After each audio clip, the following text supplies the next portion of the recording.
আমাদের যে অর্গানোগ্রাম আছে সেটা নিয়ে আমরা একটা এফেক্টিভ এবং স্ট্রং গভর্নেন্স যেখানে থাকে সেটা নিয়ে আমরা কাজ করছি।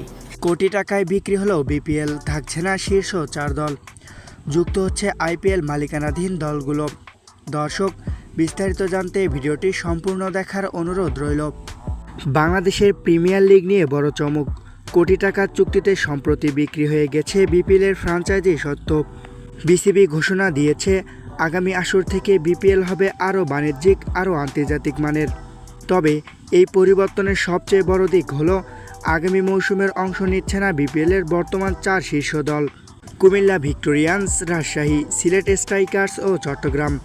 এই সিদ্ধান্তের হতবাক অনেকেই, কারণ এই দলগুলোই গত কয়েক বছর ধরে বিপিএলের আধিপত্য দেখিয়ে আসছিল।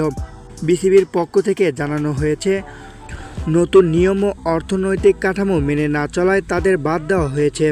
অন্যদিকে বড় চমক হলো আইপিএলের কয়েকটি বড় ফ্র্যাঞ্চাইজির মালিক এখন থেকে বিপিএল দল পরিচালনা করবে। জানা গেছে, কলকাতা নাইট রাইডার্স ও রাজস্থান রয়্যালস ইতিমধ্যে আগ্রহ প্রকাশ করেছে।